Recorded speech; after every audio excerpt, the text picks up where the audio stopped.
The Flatiron Building is one of the most iconic buildings in New York City. This one is up there with the Empire State Building, the Chrysler Building, Radio City Music Hall, and the Rockefeller Plaza in terms of old historic buildings that you must visit if you're in the city. But something is happening with this landmarked Flatiron Building that you might not expect. The building is actually sitting almost 100% vacant. It has been for years, and it's about to head to the auction block as a result of disputes between its current owners. This 22-story skyscraper located in the heart of Manhattan has become one of the most photographed and recognized buildings in the world, but it's unlikely that the thousands of people who pose in front of this thing every day have any idea that this awesome looking skyscraper is actually quite troubled financially. The Flatiron Building was built back in 1902. It was originally known as the Fuller Building, and it stood as one of the tallest buildings in the city at the time at 22 stories. Although technically it was a 20-story building, they added a penthouse floor and a basement a few years later. This thing is literally sandwiched between Broadway and 5th in Midtown Manhattan at 175 5th Ave. And it's kind of funny because from the south side, it almost looks like a regular old building. But from the north, if you're standing over by Madison Square Park,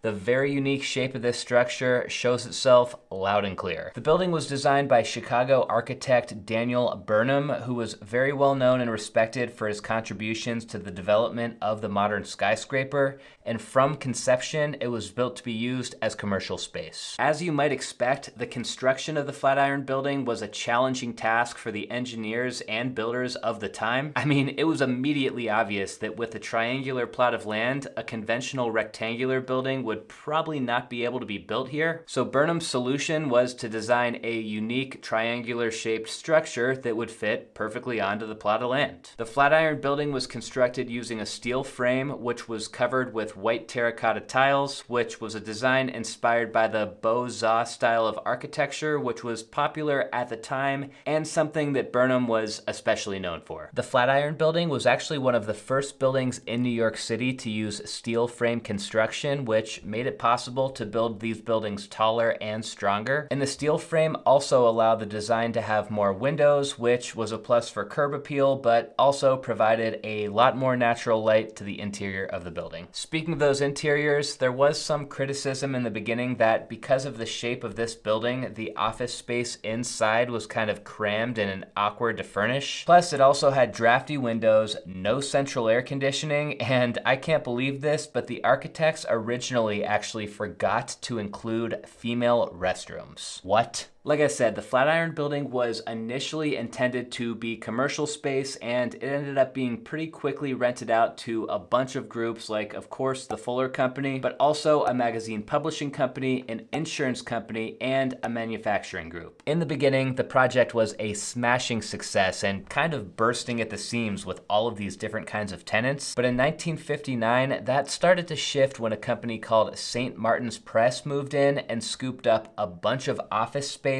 as other tenants moved out. And by 2004, St. Martin's parent company, Macmillan Publishers, took over all 21 floors of the building. In my opinion, it's never a good idea to have one company occupy an entire building this size, guys. I mean, it's kind of a recipe for disaster, and that's exactly what ended up happening here at the Flatiron. 117 years after the Flatiron opened, in 2019, the entire building sat vacant for the first time. The Macmillan Publish Company moved out completely. They opted to head for the Equitable Building down the street for a more modern space and cheaper rent. This picture here gives you an idea of what they were working with. It's one of the dated and kind of awkwardly shaped offices in the building before Macmillan moved out. The lady who worked in this office described the building as looking terribly shabby. In light of the condition of the Flatiron, the owner planned a renovation that would cost between $60 and $80 million, and it would take somewhere around a year to complete. And they hired a broker named Marianne Tigg to help them release the space.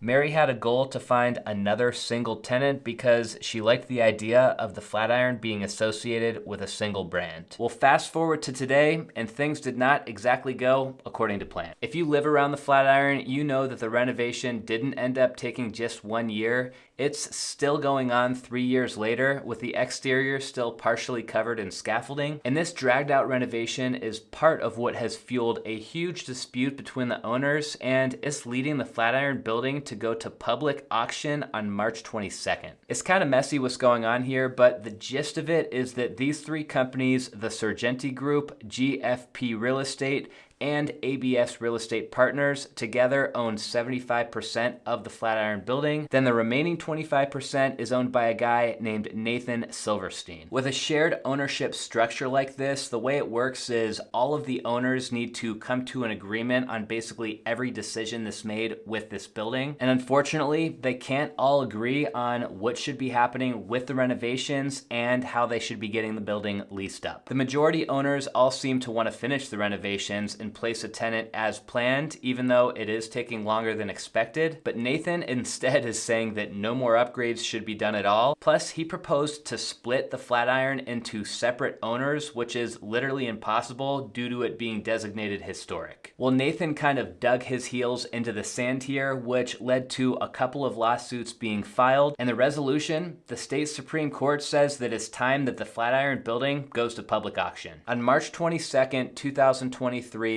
the fate of the Flatiron building will be decided, but I don't expect any regular investors out there to get a smoking deal. Chances are those majority owners of the building will come to the table with a strong enough offer to take on 100% ownership of the Flatiron. Then they'll be able to move forward with finally finishing the renovation and leasing up the Flatiron building again once and for all. I hope that you guys enjoyed this one. I can't wait to see what happens on March 22nd. I'll see you next time.